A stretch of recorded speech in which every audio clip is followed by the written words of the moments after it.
지금은 제가 책을 조금 읽는데 한국에 있을 때는 책을 많이 안 읽었었습니다. 그런데 그렇게 책을 안 읽는 중에서도 책 한 권은 참 재미있게 읽었던 기억이 납니다. 서양의 역사 소설 중에 히스토리컬 나블 중에 킹 아르터 and 12 Knights of Round Table 같은 재미난 역사 소설이 있다면 동양에는 삼국지가 있습니다.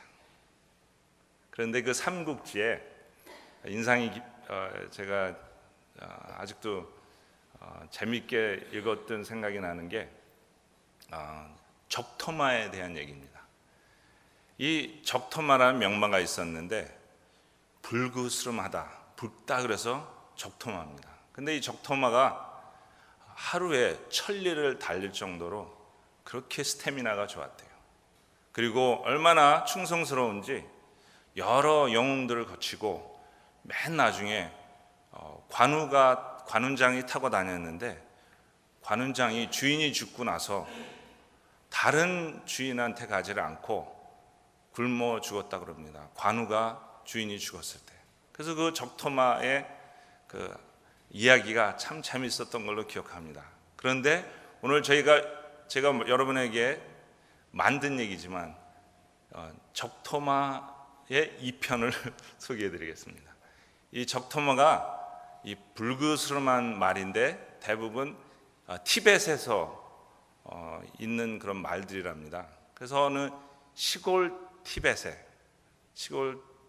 시골에 적토마가 무명 시절을 보낸 데가 있었습니다. 적토마가 누굽니까? 적토마죠. 암만 어렸어도 얼마나 힘이 좋았든지 그 동네에 있는 모든 말보다도 더 잘 뛰었답니다. 그래서 경주를 하면 다 이겼대요. 말들뿐만이 아니고 모든 동물들을 다 적토마한테 도전을 했지만 적토마가 다 이겼어요. 그러니까 어린 적토마가 어땠겠습니까? 기고만장했겠죠. 교만했습니다. 세상에서 내가 제일 잘 뛴다. 상대할 사람 있으면 나와봐. 그러던 어느 날 옆 동네에 있던 쇠파리가 이사를 왔습니다. 쇠파리가 가만히 이사를 와서 동네 분위기를 읽어보니까 글쎄 이 적토마가 기고만장해가지고 교만하다는 소리를 들었습니다. 그래서 하루는 쇠파리가 내가 버릇을 고쳐줘야 되겠다 생각하고 적토마한테 도전을 했습니다. 야 적토마야, 네가 그렇게 잘 뛴다며? 우리 한번 경주하자. 그랬더니 적토마가 거들떠보지도 않습니다. 아니 내가 누구야? 적토마인데 이런 쇠파리가 와서 나한테 도전을 해? 거들떠보지도 않았습니다. 며칠이 지났습니다. 쇠파리가 계속 집요하게 적토마한테 도전을 합니다. 근데 다른 사람 있는 데서 도전을 해요. 그러니까 계속 안 한다 그러니까 분위기가 이상해졌습니다. 사람들이 야 왜 그럴까? 적토마가 쇠파리한테는 분명히 이길 텐데 왜 저렇게 피하지? 아마 잘못하면 지면 어떨까 해서 저러나. 그래서 분위기가 이상해졌어요. 그래서 적토마도 가만히 생각해 보니까 안 되겠어요. 분위기도 쇄신할 겸 그냥 한번 경주해 준다 싶어서 그래 쇠파리야 경주하자. 그래서 어느 맑은 날 뜰에 나가서 이제 적토마와 쇠파리가 경주를 합니다. 여의 땅 했습니다. 몇 마일을 달렸습니다. 적토마가 콧노래를 부르면서 달렸습니다. 그래서 탁 몇 마일 달리고 나서 이제 됐겠지 싶어서 딱 보니까 쇠파리가 거기 있는 거 아닙니까? 적토마가 이상하네. 이놈 잘 뛰네. 그래 다시 한번 달려보자 해서 좀 이번에 약간 이마에 땀이 배길 만큼 열심히 뛰었습니다. 한 몇십 리를 뛰었더니 이 정도면 웬만한 사람도 못 따라오지. 딱 보니까 글쎄 쇠파리가 옆에 딱 있는 거예요. 근데 아니 쇠파리 놈은 이마에 땀도 안 났어요. 이야 이거 진짜 적수를 만났네. 세파리가 옆에서 그럽니다. 야 토마야, 걔 뛰는 거냐? 좀 뛰려면 확실히 한번 뛰어봐. 그래서 적토마가 다시 정신을 차리고 인내심을 다해서 죽어라고, 이 꼬리 꽁지가 빠질 만큼 죽어라고 달렸어요. 완전히 달림 몇백 리를 달리고 탈진해서 주저앉고 이제는 됐겠지. 딱 보니까 세파리가 글쎄 콧노래를 부르고 있는 거 아닙니까? 그래서 적토마가 아이고 세파리 형님, 그리고 졌습니다. 그리고 집으로 돌아가는데 한만 이상해요. 적토마가 생각해봐도 이상하다, 이렇게 잘 뛸 리가 없는데. 그래서 적토마가 세파리한테 물어봤습니다. 세파리 형님, 무슨 비법이 있습니까? 세파리가 씩 웃으면서 너만 알아. 그리고 귀에다가 살짝 얘기합니다. 걸어가는 놈 위에 달려가는 놈 있고, 달려가는 놈 위에 날아가는 놈 있고, 날아가는 놈 위에 붙어가는 놈 있다.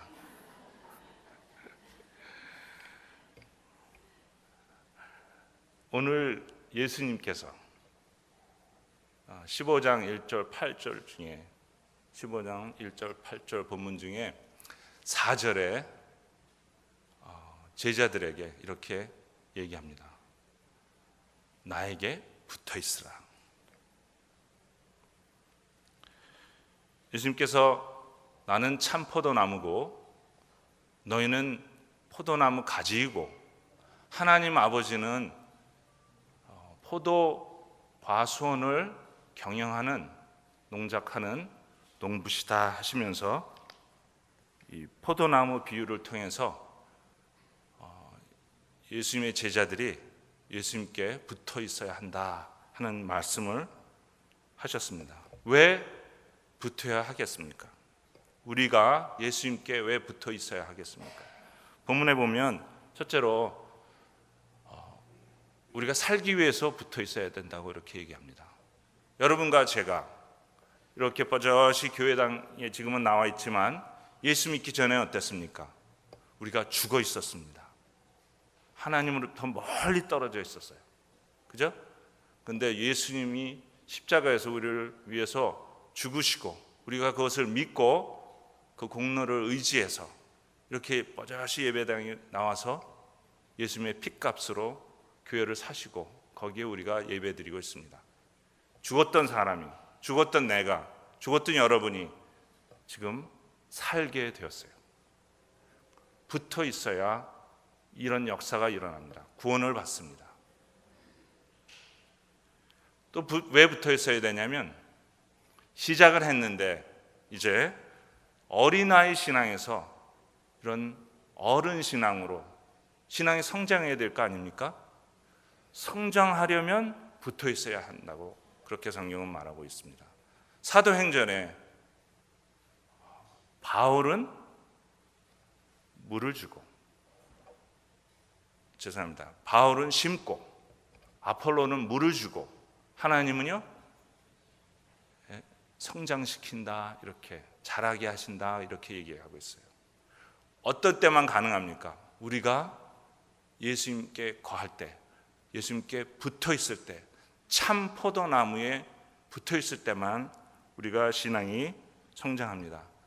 우리가 1년, 5년, 10년 예배당에 나왔어도 신앙이 성장 안 하는 사람들이 있습니다. 왜 그렇습니까? 정체되어 있는 사람들이 있어요. 예수님께 붙어 있지 않아서 그래요. 구원을 받을 때는 붙어 있었는데, 그래서 시작했는데 구원 받고 나서는 붙어 있지 않고 딴전을 부렸어요. 떨어져 있었어요. 그래서 나무가 오늘 여호와에서 비유에서도 말씀한 것처럼 붙어 있지만 열매를 못 맺는다 했습니다. 그러니까 안 믿는 얘기가 아닙니다. 믿는 사람이 시작을 했는데 계속 붙어 있지를 못하니까 열매를 못 맺는다, 그렇게 말씀하고 계십니다. 우리가 신앙이 성장하려면 다른 비결 없습니다. 예수님께 붙어 있어야 돼요. 그리고 우리가 왜 예수님께 붙어 있어야 되냐면, 여러분이나 저나 나이가 먹어가고 우리가 마무리를 해야 될 때가 옵니다. 그죠? 근데 마무리를 잘 하려면 또 붙어 있어야 된대요. 열매를 맺습니다. 그죠? 열매를 미닝풀한 라이프를 살려면, 마지막을 잘 피니시 웰 하려면 예수님께 붙어 있어야 하는 것입니다. 이렇게 우리가 태어나고 자라고 죽을 때까지 예수님께 붙어 있어야만 가능하는데, 이 예수님께 붙어 있는다는 이 말이 어떻게 붙어 있다는 말입니까? 우리가 자주 하나님 안에 거한다, 하나님한테 붙어 있어야 된다, 하나님한테 속해 있어야 된다, 이렇게 얘기는 하지만 구체적으로 그게 무슨 말입니까? 우리가 예수님을 믿으면 성경은 우리가 하나님한테 관다 이렇게 요한복음은 얘기하는데, 그것을 우리가 어떻게 알 수가 있습니까? 첫째로 오늘 말씀에 의거해서 내가 너 안에 거하면 내 말이 너한테 거한다고 그렇게 7절에서 얘기하고 있어요.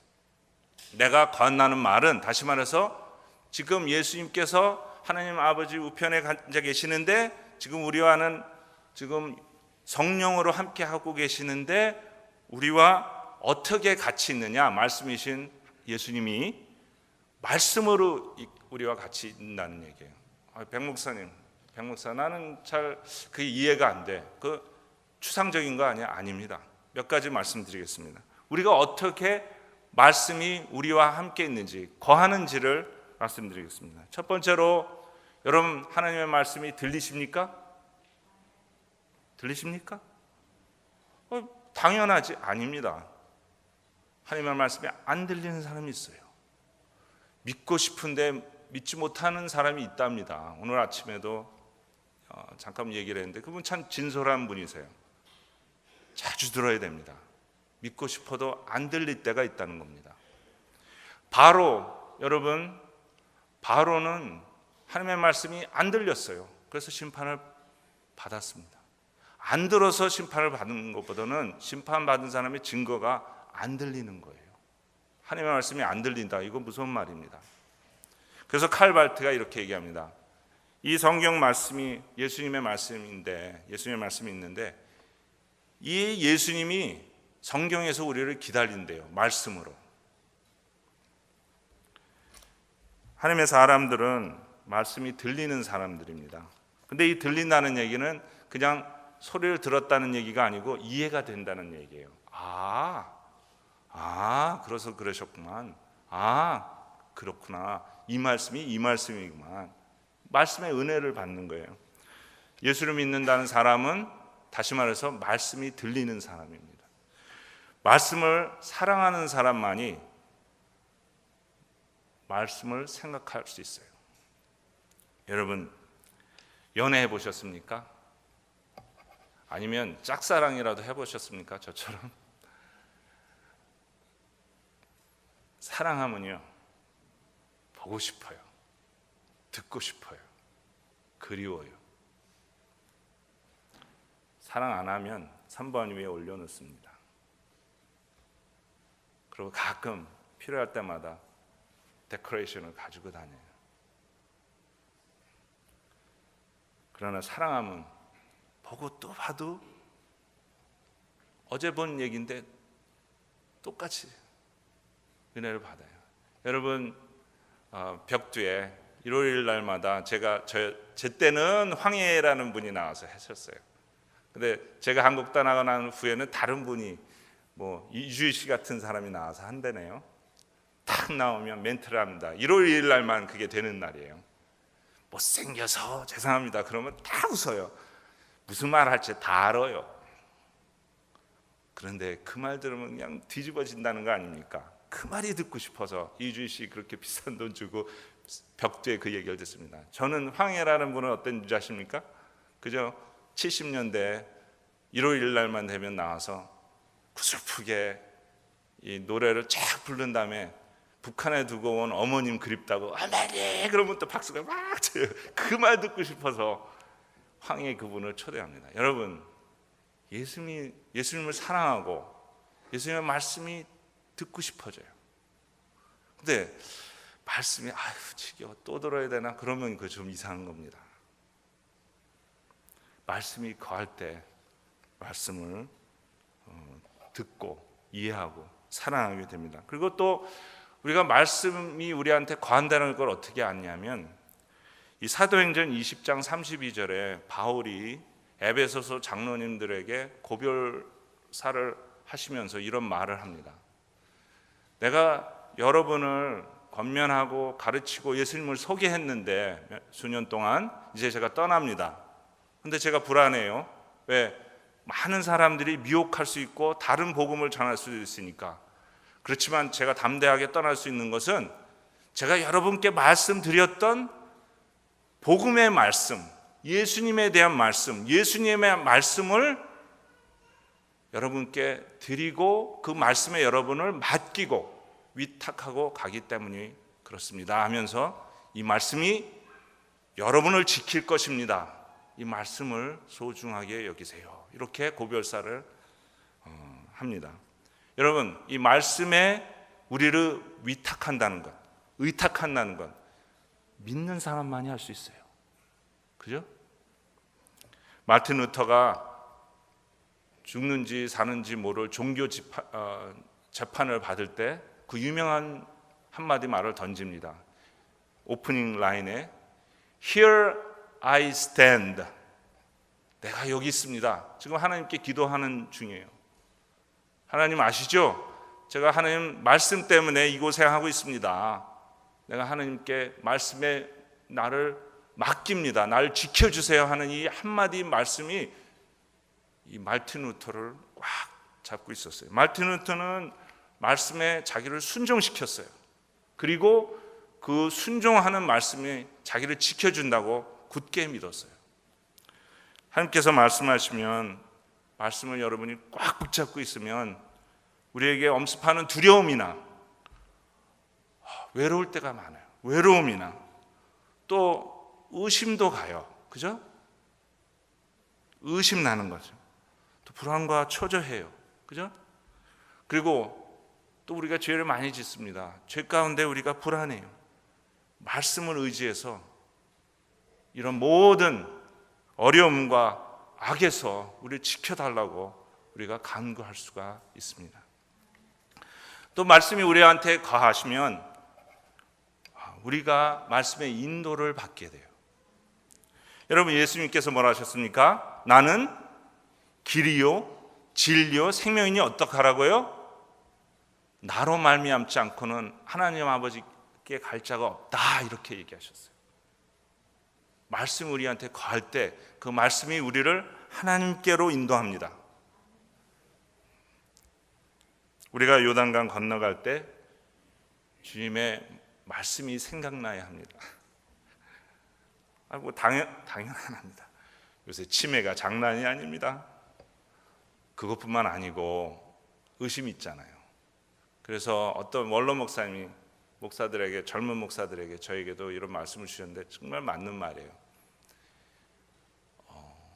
목사들은 죽을 때 엘레펀트처럼, 코끼리처럼 혼자 죽어야 된대요. 절대로, 특히 같이 사역했던 장로님, 권사님, 그분들 절대 임종할 때 같이 있게 하지 말아야 된대요. 왜 그런지 아십니까?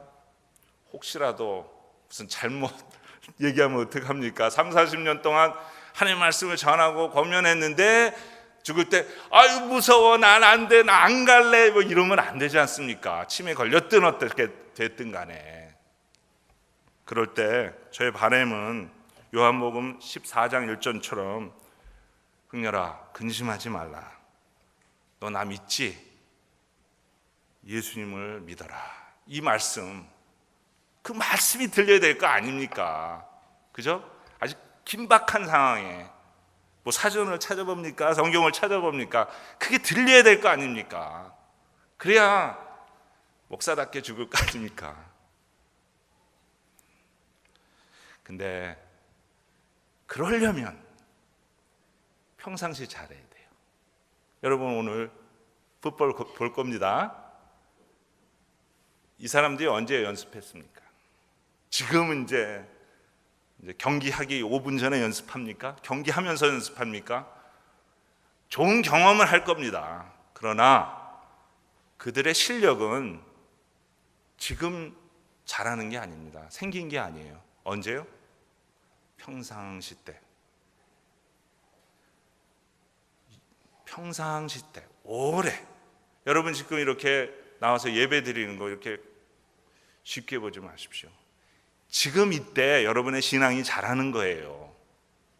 그리고 암 걸렸다든지 세상 사업이 망했다든지 무슨 급한 일이 생기잖아요. 그때는 생각하는 거 없습니다. 퍼포먼하는 거예요. 여러분의 있는 신앙이 반응을 하는 거예요. 근데 평상시 때 이런 신앙을 갈고 닦지 않으면 갑자기 반응이 됩니까? 허둥지둥하는 거지. 하나님을 가까이 하는 것은 이런 평상시 때 하는 거예요. 하나님을 그러면 가까이 한다는 걸 구체적으로 프랙티컬하게 실제적으로 무슨 말입니까? 오늘 성경 말씀 7절 후반절에 이렇게 얘기합니다. 너희가 내 말에 거하면, 말씀에 거한다는 그런 말입니다. 그러면 모든 것을 이루어 주신대요. 자, 그럼 말씀에 거하는데 뭐 쉬운 것 같아도 오늘 예수님께서 비유로 말씀하신 이유가 있어요. 여러분, 오늘 한국말로는 포도나무와 가지라고 비유했는데 좀 더 영어나 아니면 좀 풀어서 얘기를 하면 포도나무는 나무가 아닙니다. 포도나무는 포도넝쿨이에요. 여러분 포도나무 길러본 적 있습니까?